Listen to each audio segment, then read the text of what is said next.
Hello, I'm Steve. A little about myself. I'm a retired law enforcement officer with 20 years of service. I began my career in the jail, worked the road, and became an investigator. During my career, my training consisted of everything from SWAT to becoming a state certified crime scene technician. I've investigated crimes from thefts to homicides. After retiring and becoming aware of true crime and web sleuths, I started my channel for web sleuths to better understand the perspectives of law enforcement. Not only do we cover true crime, I go out into the field and assist families who have lost loved ones to homicide and their cases are considered cold. Join me as we look and bring attention to these critical cases. Hello, everyone. Glad you're able to join us tonight. If you're new to the channel, we'll have a short presentation. And during that presentation, while you're in chat, if you have a question about anything that is brought up, absolutely put that question in there, and Mrs. Steve will put it on our list. And while you're in chat, as always, be respectful of the families, mods, and each other. Tonight, of course, we're going to be talking about the Long Island serial offender and what's going on. And I haven't looked at this case before, although I've had a lot of people mention it and ask for, and so I'm going to pay some attention to it. Probably it'll take several shows, because as I looked at this case, and as law enforcement looks at it, they're going to be taking certain steps towards certain directions. And as the case broadens across multiple jurisdictions and multiple states, and we see that even from those victims that have been identified and the charges that have come from that, from Long Island, and some of these that are found in the same region, location, and what is the connections. And law enforcement will be, of course, trying to find those connections, not only for those that were found along the Long Island freeway, but also from where they're at in those jurisdictions where they were reported missing, and other jurisdictions that he would visit and travel through while going to either his other properties out west or down here in the south. So it's extremely complicated case that CSI will be looking at. But this is exactly where CSI will earn their keep. It's in their wheelhouse. The trace evidence and the things that they will have to do, from processing vehicles, properties, articles in the homes, uh, anything and everything about what this individual Rex Heuermann past was, from the time uh, that he was able to travel on his own from the beginning of uh, getting his license, his vehicles, and at what steps and what stages did he progress to become this evil individual he is now? Because there's a history there. Um, these victims just along this highway, do I think they're the only ones? No. Do I think there's possibly others out there? Absolutely, somewhere. Um, and of course, that's just my opinion. But there's a long history, and when we look at some of these victims and when they came up missing, and certain details about their deaths and things that occurred with some of the victims in the past that are in the same common dumping areas, it's a horrible story, and we'll look at it. And but we're going to be focusing mostly on all the victims tonight along Long Island. And then as we progress with other shows, we'll discuss some of the other evidence as it evolves, because there's a lot of stuff all the way down to the search warrant that's in South Carolina.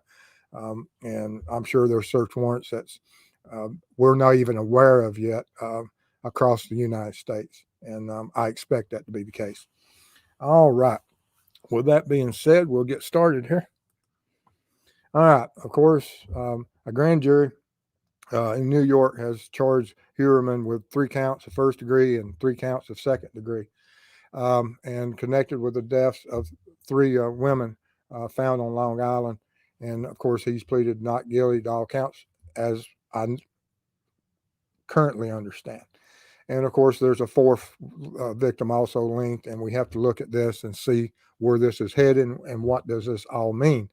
From looking at this individual, and his successful career, that just looking at a man that has this much success, everything in the world, this man has the ability to do goodness throughout community if he chose to do so. But it appears that he made a choice to go to the dark side, and that's where and what has brought us to this. Um, and law enforcement will be looking at that, and that's something we have to pay attention to. That when you have an individual that could do just 180 degrees opposite of what he's done, and took those abilities and done goodness for society, it would have been absolutely. But he chose to go a totally opposite direction, and that's the terrible thing that it's so hard to identify this type of offender. And did he make mistakes? And should he have been on radar earlier? I'm sure as more information comes out from people that have spoken to him, had relationships with him, and as all this news breaks about him, that people will start putting two and two together. And I'm sure there will be a long list of people that will be interviewed and bringing information about just how creepy this individual was. And so many creepy. And so, but we'll have to see whenever law enforcement makes contact with these other people. And as we progress, you'll see what I'm talking about as law enforcement addresses that they're beginning to receive those tips and those contacts from other individuals that had relations with him and certain types of relations. But Frank Meister's in the house. hello, Frank. Good to see you. Appreciate you being here. But one of the things, and ultimately, is that law enforcement, he was on their radar at some point.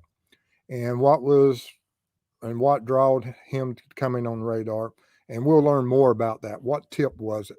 Is it going to be a tip from some of the people he was communicating with that thought he was creepy? Is it going to be some of the other trafficking individuals that had conversation with him that they hit that creep factor? And yeah, I'm going to use creep a lot I now. like that. Yeah, creep is because that is just a term that fits, especially with this individual. And when you look at serial offenders, you have, every serial offender, and who is more evil than the next. And, this individual chose to target a group of individuals that have a high risk and are easily and extremely vulnerable, that when they go missing, they're often overlooked. No one pays attention. It's a little bit different than when you look at the victims of BTK, or if you looked at the victims of Bundy, who more towards college students and or housewives. This individual was on the opposite. He was more of the Green River, looking out for the trafficking victims of the that we see in our society, and just as evil, because none of these victims deserve what has happened to them. No matter what they did and whatever circumstances was set upon them throughout their life choices, they did not deserve to wind up on the side of a road on Long Island.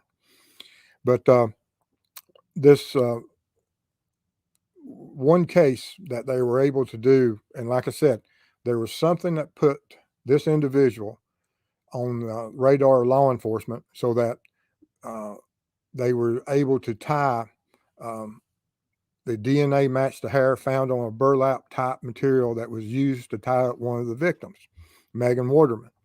And we're going to look at Megan Waterman. She's actually the one that we will look at just for to start off with. And I have all the victims in, not only the ones that are of the four but also of the other ones that were found along this roadway. But it's extremely important that from this one is that they had a DNA profile on one of the victims, and they were trying to match that DNA profile with a suspect. And what led them to it? Was it his vehicle and his size? I would expect so, because there's a lot of interest of the specific type of vehicle he was driving and his physical size. And law enforcement was able to use that information, and I'm sure they did. That, who are all the owners of certain vehicles and what are their physical sizes. Is that the only way that they came to this individual? We don't know yet, but we will find out. But anyway, Megha Heuermann, she was 22 years old when she went missing June 8th, 2010. She was discovered that later that year, December 13th, while they were conducting a search for Shannon Gilbert. And Shannon Gilbert is on the list lower down, and for the fact that you're going to see that from their searching, law enforcement searching for Shannon is what really started finding all these victims. And this victim is believed to be the third victim of the four of the original cases that everyone has said of the four initial missing persons that they found. But anyway, then we have this other victim, Maureen Bernard Barnes. She went missing in July the 9th, 2007, and she was also discovered in December 13th, 2010. And she is believed to be the first victim of the four. And so we have a date of 2007. Now, 2007 of the people that were found on the island, on the interstate there, or the highway there, is not the earliest dates of any of these victims coming missing. And I have Mrs. Steve and I discussed some tests that will be coming up, because some of these victims that, as I look at it, and you'll see that they were, there's a lot of similarities in how they were disposed of alongside that roadway a certain distance. And we'll go and look at certain parts of that roadway in another future show, and trying to figure out some of the situations of why those areas were chosen. And I believe I have a pretty good idea why they were chosen and why they were only so far off the roadway. And but we'll be doing some testing on that as I get more information on these victims. But as we looked at these, each of these individuals, and of course, if you go out there, there's some good maps that show the distances between each of the victims, and what orders and the dates of. And we have to look at all these victims on this roadway. Are we to believe that it's by coincidence that we have multiple offenders living in a geographical area that are all dumping along this same roadway? And the odds of that, in my book, are extremely low. Now, while law enforcement may not be able to link all the victims together, and just because they say that this is the first victim of the four, doesn't mean that the other victims who were missing earlier and remains were found at any time weren't the first victims. It's just what law enforcement can currently prove. And those dates and his victims list will change. I think that it's almost an absolute that other links will be found, either through his travel patterns, his digital footprint, and I'm talking about Rex's, of how he would have had interactions with these victims. Because on a lot of these victims, of course, we hear the terms about that there was burner phones and contacts made to these victims, and they're going to be DNA profiles and certain evidence found, and the obvious links that will stand up in court will, and that CSI threshold and the abilities of being able to take that trace evidence and directly link Rex to each of these victims will be able to be done in some cases. And if they can't prove it, then of course they won't be able to charge and take him to court on it. Now, he will always probably be a suspect in some of the cases, but unless he steps forward and says, and able to identify certain aspects of these crimes and these victims, unless he comes up and says, yes, I am the one responsible, and this is where and how and why, and this is the proof that shows I am the one that's responsible for that individual's death, will be the only way that I believe that all the cases would ever be cleared. And because you see a lot of times, we had the same thing with the in the Atlanta homicides with Wayne Williams, that there were a lot more individuals likely to have been his victims, but you couldn't prove them all. And that will be of these initial victims that were found all along the roadway. But we have 3 of the 4 charges on 3 of the 4 victims that they've made links to, and what trace evidence and how they were linked, we're going to learn more as we move forward. But then we have Melissa. I don't know how you pronounce that. Bartholomew. That's close. Close enough. I pardon if I mispronounce any of the names. It's not out of disrespect or anything, because these victims, like I said, are the children of, and they have brothers, sisters, and so we just have to be respectful of them always. But she went missing in July of 2009, and her phone was used to make toning calls to her family in July and August of 2009. And that's extremely interesting. And because not always does that happen. And what steps and how is he escalating and trying out new things for new fantasies and feeding his desires? That at the time that this was occurring and the serial offender was doing and conducting these contacts, that there's certain risks in those dealings. And also for the behavioral science part of it, it's extremely interesting to watch a offender move through, progress, try certain things, and see how it feels to them, and what does it do to them for their fantasies. And did it feed something? Did it make him more powerful or feel certain feelings? And but there's several reasons why he might have tried to do that. And of course, the behavioral science people would be able to explain what he was trying to do and achieve, and did he achieve it? Because really, we don't have where he did this all the time.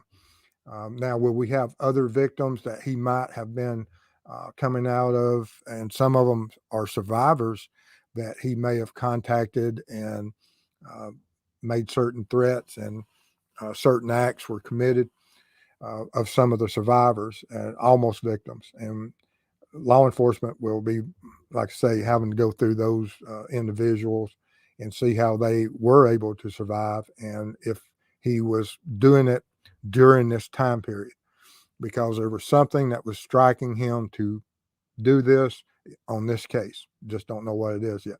And yet again, like I say, we'll see a lot of the Shannon Gilbert connections of the searches that really started finding all these victims and at their dump sites. Then, of course, we have Amber Lynn Costello. She went missing in 2010, September 2nd, and once again discovered December 13th. And she is believed to be the 4th victim of the 4. And of course, like I said, law enforcement would look at all aspects of her life and through the victimologies of these four and what happened with them, what contacts were made, who were their friends, uh, and what interactions did they have, and what risk were they? And of course, in trafficking of these young women, we have to look at that they are at high risk. And if any of you have individuals you know of, absolutely do everything you can to make sure that they're aware of the risk factors, and if they need assistance or otherwise, always we have to, because these victims, like I said, they're extremely high risk of harm and of death, and we must always try to do what we can to make sure that they don't fall victim to certain uh, um, evil that's out there that absolutely target these individuals. And then we get into the ones that were just found alongside the roadway in the area. And this individual here, of all of them, I find extremely interesting that she was missing out of Philadelphia, where she was living at Philadelphia at the time, and she has no known ties to Long Island. So I find that extremely interesting of how and when did they cross paths.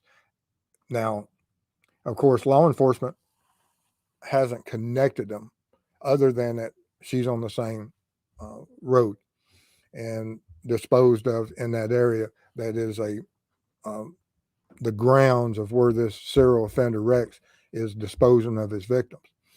And there's certain characteristics of this that partial remains were recovered in two different locations. Some of her remains were found alongside this roadway. Other parts of her remains were found in Manorville, where there was another serial offender that is serving time. But it's extremely interesting that she was living in Philadelphia at the time she came missing, and how did they cross paths? Now, law enforcement will spend a lot of time in trying to look at now that we understand who Heuermann is, and during that time period, where and how could he have possibly crossed paths with her? Would it have been in Philadelphia? Would it have been in New York? And exactly what was going on in the life of Heuermann at this time period, because that would be extremely interesting. Because, like I said, these women who are trafficked and are at high risk, it doesn't always take a burner phone. You have these offenders such as Green River that they'll ride the roads, and they know certain parts of town have what they're looking for. And these offenders, of course, they're predators, and they'll frequent those areas. And if they see somebody that is vulnerable, then they'll absolutely target, focus. And how long do they target them? It could just be a chance of opportunity, or it could be that they may even have several encounters with some of these women prior to making them a victim, building trust or whatever that fantasy is, and until they whatever makes them take the next step up and feed that fantasy, or whereas there's a homicide involved. Then we have Valerie Mack, another one that had multiple discoveries of different remains in at least two locations. Some of them was discovered alongside the highway April the 4th, 2011, and then 11 years earlier in Manorville. And absolutely amazing that we have this on more than one occasion. And there's other times that we have where remains are found in different locations. And because of these earlier 2000 ones, what was going on? What was this serial offender in what stage, because early on we have we have dismemberment, and are we learning our trade? Are we feeding certain parts of our fantasies, and then we go to a different? Do we evolve? Do we mature into another style or certain evilness? And who knows what's going on in him? But like I said, the behavioral science professionals will be studying it and trying to figure out what are the natural steps, and is he linked to these? Um, I expect that he is, or I'm speculating, and it's totally just on me, for the fact that how many serial offenders would be dumping in the exact same location as this serial offender?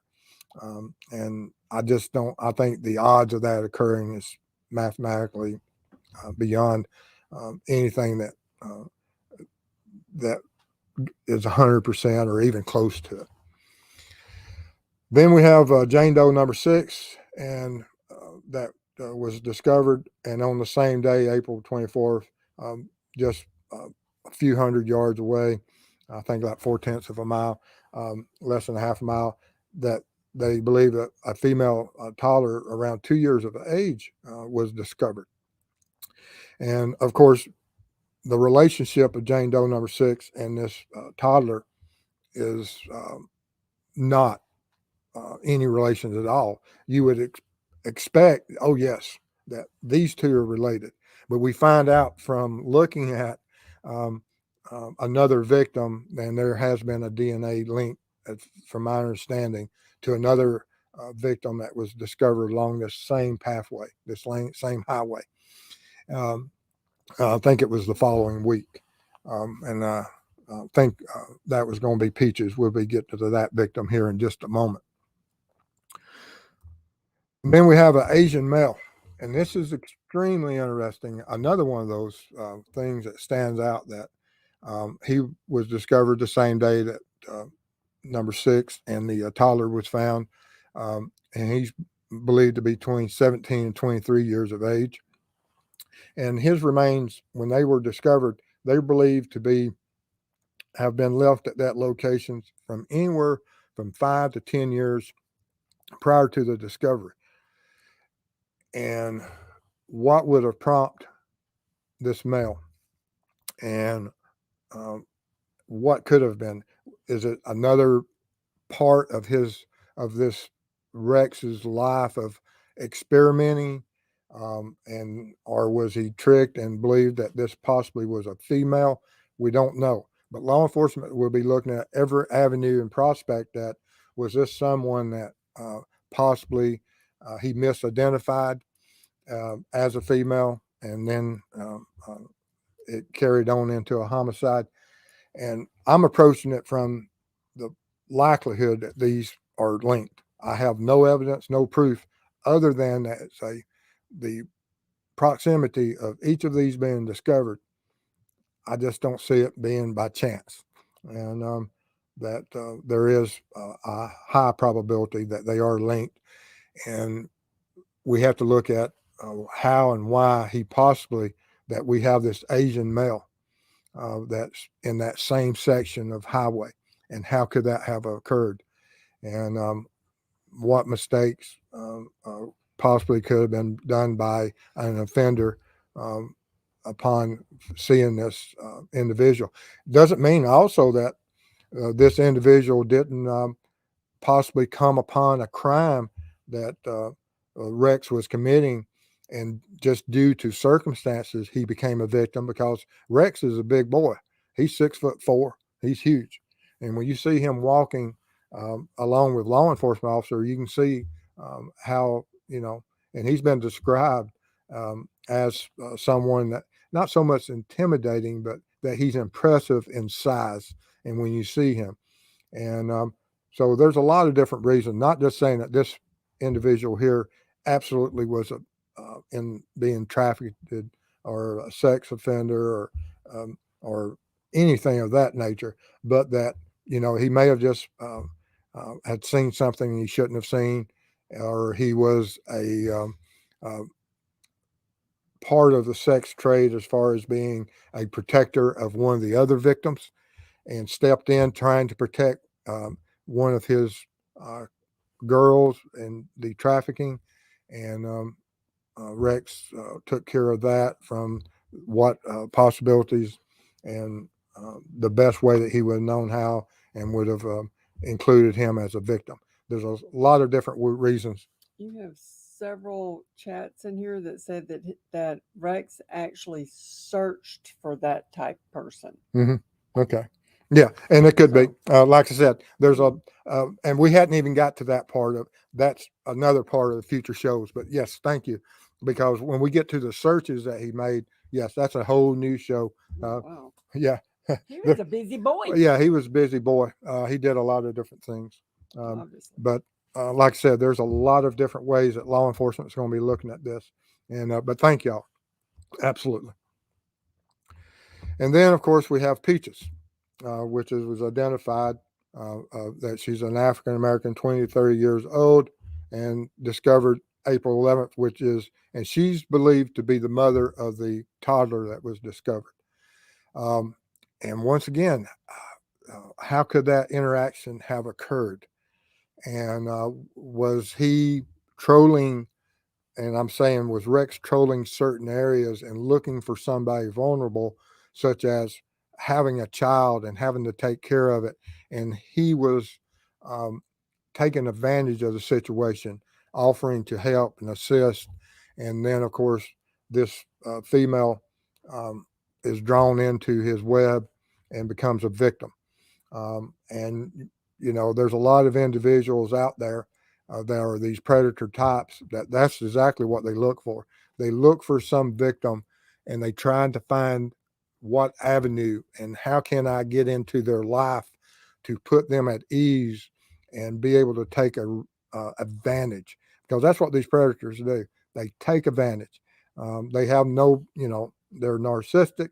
They do not value anything but their own selves, and but they are extremely capable of manipulating the situation to put these victims at ease, so as whenever they spring their attack, it gives this predator the most likelihood of success in victimizing these people.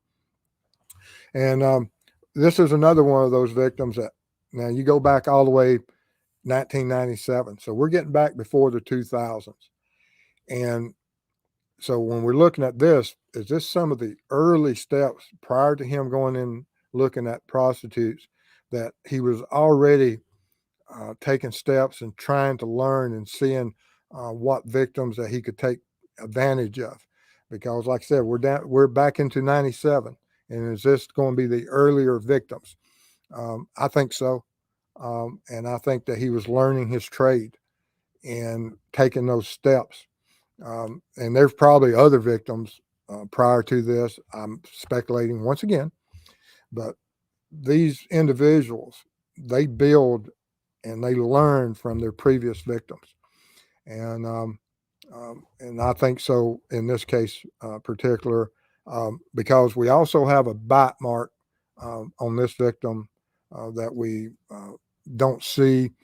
Of course, we have where we have partial remains due to dismemberment of some of the other victims, and as you'll certainly see in some of these offenders that over time certain things occur, and it feeds their fantasies throughout, and they take steps, they change, they evolve, and that's one of the things that you can't ever just say, okay, this one has bite marks, it's dismemberment.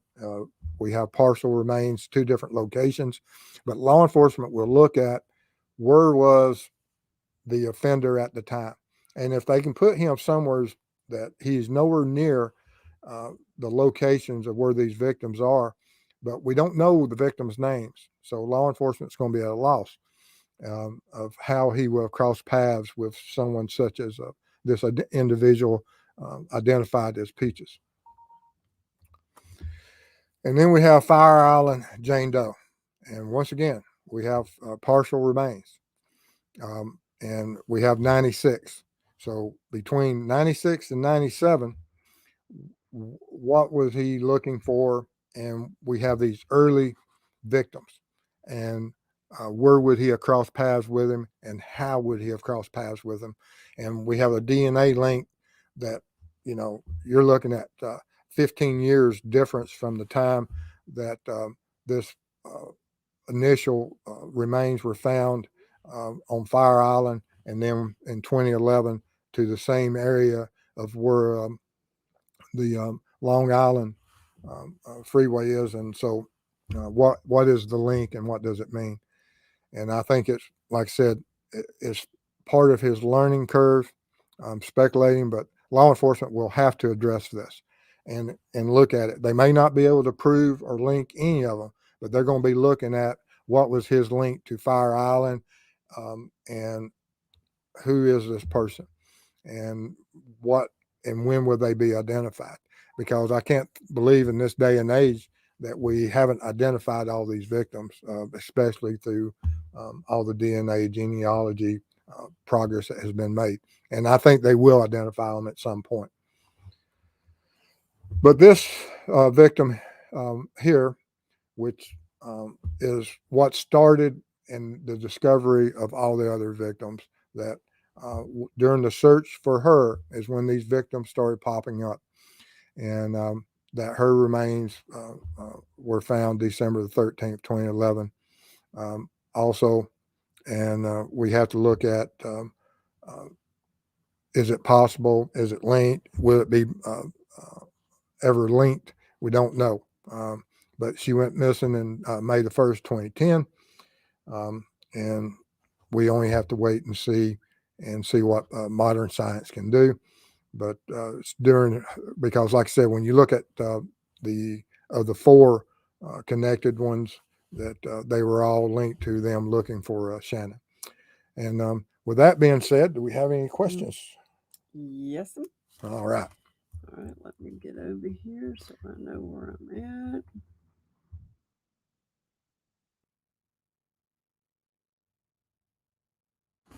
Okay.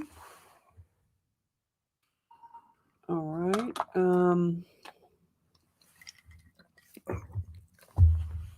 Oh, I got them. Oh, yeah. Let's see. Oh, yeah. This is the slide I was looking for. No, go ahead. That there were the sheriff that is working part of the, and there's going to be a huge task force across multi-jurisdiction, multi-states. That there's a lot of women who are been trafficked that are coming forward, and they're going to vet them and see how many of them did come in contact with him, and see if that can lead them in other possible directions, identifying possible connection with some of these other unidentified victims and identified victims, and what links and possible with this. And so there, as this case expands, and I think they're going to find other victims in other states also that are linked in some shape, form, or fashion with Rex. All right. And from Molly at True Crime Web. Apparently, it was an extremely cluttered home and the yard was filled with plants. And I think they dug the entire thing up, all dirt, and they brought it in a backhoe. Yeah. And I saw some of that. Chris, during his show that the other night when we were discussing it, they were digging a hole and they were standing around. And of course, there's certain articles. And I think some of the neighbors stated that he would have fires and he would also be digging in his backyard. If there's no reason, there's no garden, there's no fresh plants, there's no need to be digging a hole. Humans generally don't dig holes just to dig holes. There's a purpose for everything that a human does. And so we'll have to see what the CSI, and like I said, this is going to be an absolute case built from the ground up. CSI is going to be invaluable in their efforts of what they're able to discover, link, find through the trace evidence. because some of the search warrants, they're going to be looking at everything from was he attempting and did he have trophies, what type of photos, images, as certain individuals of this type and caliber of evil, they do all kind of things. They make videos. We have the technologies now that it's so easy to do so. Um, but some of the search warrants mentions everything from Bibles, ledges. They're going to be, of course, looking for all the phone numbers. And there's mentioning of firearms, bullets, fragments.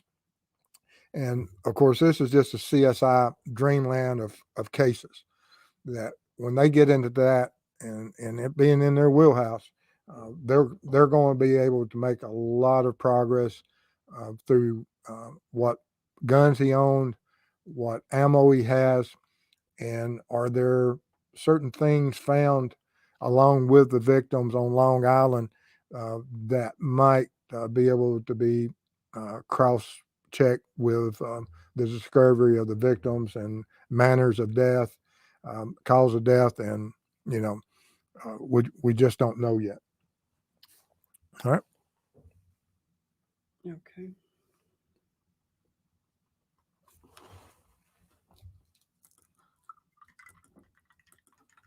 All right. And CJK for Steve, does each CSI tech have a specialty? Some of them, I went to and trained with some individuals that went out, and of course, we were all trained in the early days. I don't know what the current CSI training consists of, but when we were the initial graduating class back in the late 80s, early 90s, and as we went through this, there were certain individuals that went into animation. And of course, I know animation is kind of strange now, but back then, of course, we didn't have the AI and all the algorithms and the abilities of what the internet and some of the programs are out there now that with 3D imaging and all the stuff that is just second nature now. But back in the early days, we didn't have it. And so you had certain people went into different things. And then you got people that some of the CSI specialize in firearms and characteristics, footprint, shoe print, tire tracks, tread. And so you have all of these specialty. I don't know. Probably Pearl, somebody. Okay. That's creepy. Speaking of creepy. Oh, yeah. We got noises. All right. And from Donna Lena, Mr. Steve, thank you for pointing out that this alleged killer chose to lead a life of evil, a life of causing harm, death, and suffering. Oh, I thought that was a question. Mm-hmm. But he did choose it. Yes, it's a choice that he made. There was nothing driving him to do this. And so on the scale of evil, he's up there for the fact that he was given ever availability to not. Ride on, Josephine. This is going to sound crude.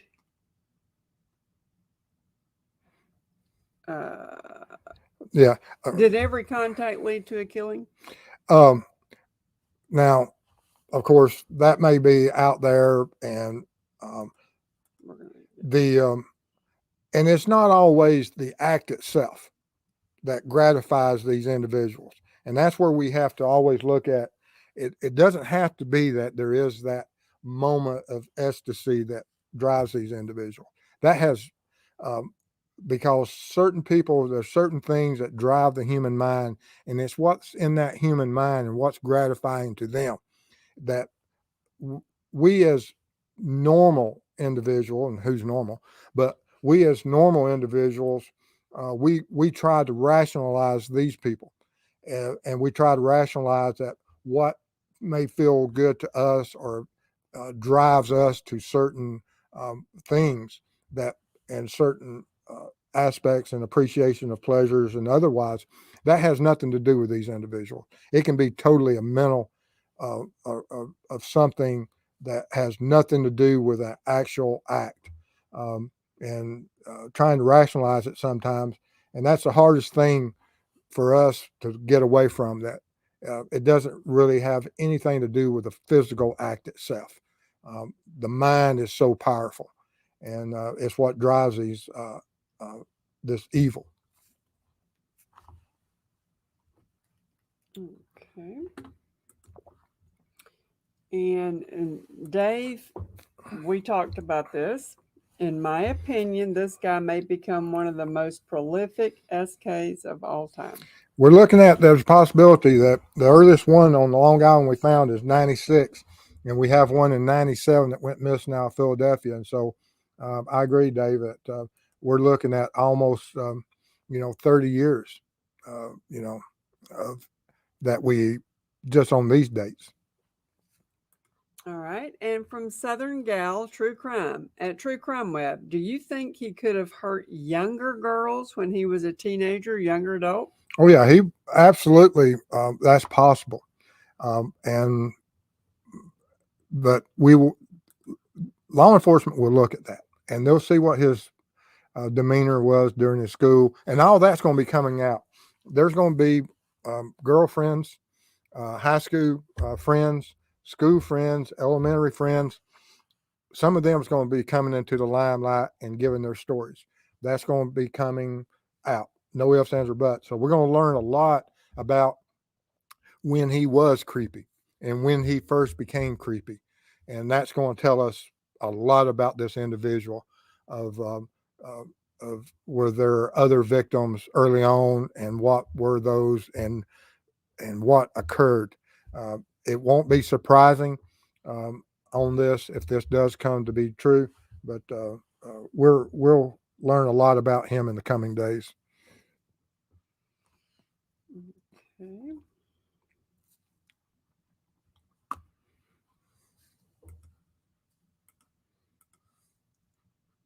And from Dave, Steve, can they get a court to demand this guy's DNA uploaded to CODIS?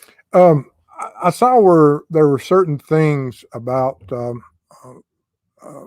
and I don't know what the law is up in New York and how, uh, you have to have certain crimes and be convicted of to be entered in certain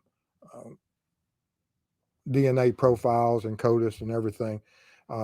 And he's been arrested for, and his DNA profile will be put out there, and how it will be used so that it doesn't jeopardize, because I don't see how they will be able to, suppress it, and how it will be looked at, and because it's going to be relatively simple that when we look at other victims to get probable cause for DNA to be used and submitted for cross-examination and cross-referencing, for the fact that if you find a victim that was in, say, Las Vegas at a certain time, at the same time that Heuermann was in Las Vegas, then of course is a relatively easy step of building that probable cause. And I don't know what all the legal jargon and issues will be, but I don't think it would be that hard for anyone to get a analysis of a DNA against. This is what made me laugh. Okay. This is from Dave. This made me laugh. Yes. I found another phone. Like mobile back phone too. That's those little Nokias, ain't Yeah, it? Yeah. I don't know what year we got. That was after Oh, the bag phone, who but knows I found one of these the other day. So I've got it right beside the bat phone, Dave. If you can get that in the ring, do it. All right. And from Molly, can the former police chief who was arrested for corruption and interfered with this investigation be charged in any way? No, they had the truck tip in 2010. We often see where law enforcement fails. Now, unless they can prove some type of link of him intentionally of doing something, he had some type of interactions and knowledge of, I don't know. But, you know, will the families go after him of other victims that possibly came afterwards and he suppressed it, and it might be some civil repercussions that come out of it? That's possible. But we'll just have to see. All right, let's see here. All right, caught up for the moment. I'm always glad when Mrs. Steve keeps us caught up. It doesn't happen often. All right, and from Molly Cuddle at True Crime Web. Sorry again. Can I ask a question? If they search much more around the beaches, this investigation in general, how much would it cost? Hope you're both very well. Thank you. Appreciate that.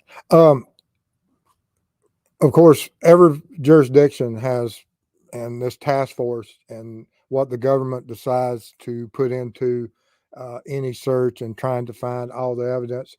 And where does the evidence lead?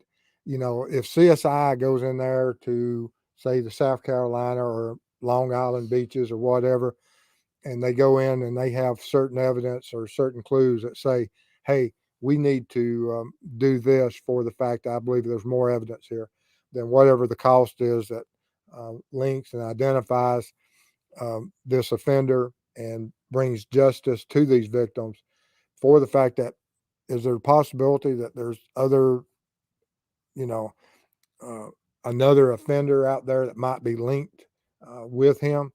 It's always possible.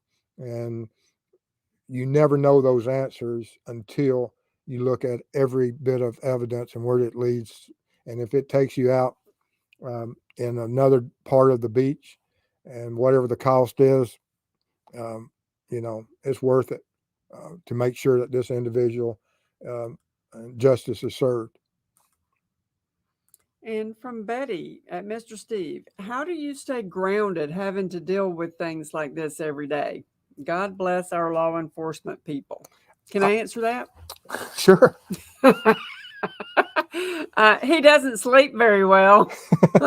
I don't sleep much. I sleep when I go to sleep. I sleep fine, but I don't sleep much. No.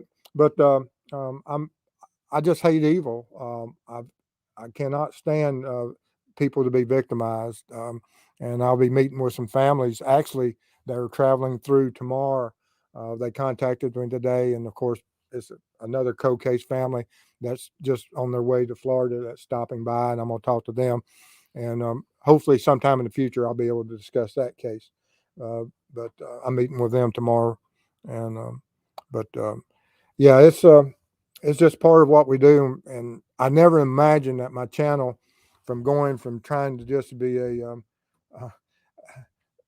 someone that brought awareness to the cases and trying to be an ambassador for law enforcement, that I would be involved in some of these cold cases.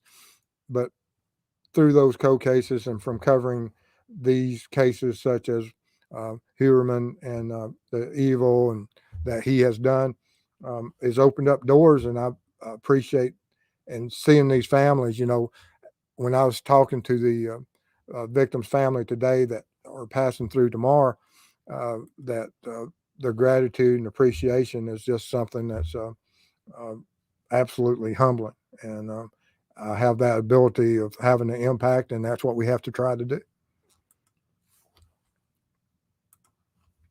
Okay, let's see here. And I saw it, but I didn't click it in time. Uh-oh. Somebody lives close to this guy, Ick. But like I said, I can't find it. I'm looking, but I haven't found it yet. And Nick says, did they find teddy bears at some of the burials? I heard he was a bear hunter. Just a thought. I have no idea. I didn't look so much into some of the stuff, and then of course there's going to be rumors out there. And is that possible? Absolutely. Who knows what feeds? You know, when you look at BTK, you know, of course he put a cereal box as a serial offender and a Barbie doll and all this other stuff. Some of these individuals, absolutely, their imaginations and what feeds their fantasies, it could have been something. Absolutely, but I don't know. All right. And from Di, is it illegal to fly a drone above a crime scene? Well, I'm sure that the FAA will look into all these people that are flying drones, and there's certain regulations, and certain people have to have certain licensing to do certain things. And if you're not within the those guidelines, then you're potentially You'll violating. get a letter. Yeah, you might get a letter. You might get something else. Right. And from Molly Cuddle at True Crime Web, I'm worried they don't search enough. I didn't word my last question properly. Is there a cutoff point to spending when in an active search? I think I saw one of the articles today that the search at his house was day 12 or something, something along that. And there's always, are they going to be able to find every bit of it? And has there ever been a CSI that said, oh my goodness, I should have looked at that? Yes, it happens. And you just try to do the best you can and hope you don't make that mistake of missing something. And it does occur. And we see a lot of times, actually, in one of the cases I'm looking at now, um, the process of searching a crime scene was only 2 or 3 hours. And a lot of mistakes and a lot of evidence can be overlooked in a short investigation. But 12 days on his house, that's substantial, and in the yard. You wanted to wake me up the other night for morning watch? Thanks, Dave. Is that who did that? Dave, you better stop that boy. Y'all won't be Oh, yeah. having morning watch no more. Oh, Woo. me. Oh, guess what I had for supper tonight? That's right. Tell him. Date night. Date night, Waffle House. It was delicious. She got hash browns also. I sure did. Let's see here.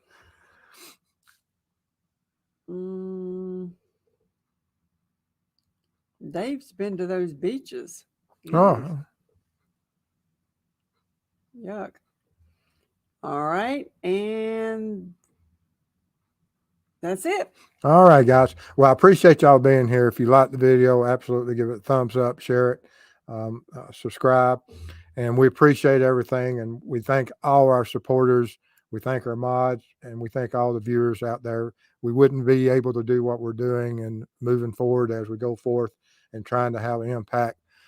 I wish I could talk more about some of the things that we do on the cold cases that I'm actively involved in, but there's certain things that we can't discuss currently, and there'll probably be some things that we'll never be able to discuss. But it's just without y'all support, we couldn't do what we do, and we appreciate y'all so much. And it's just, when I retired, I thought my career was over, and I would never, think that what the potential of the future is. And I want to thank y'all for giving me this opportunity to go back out and have an impact, and hopefully have a positive impact. But like I said, we're all part of this. It's just not me. It's just not Mrs. Steve and I. It's all of us, and we thank y'all for that. And we owe y'all a lot. All right, you're going to leave that slide up there? Let's see which one I want to go with. All right, mods. Y'all are the best. I think I want to go Love you.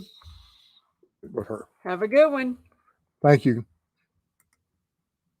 Stay safe.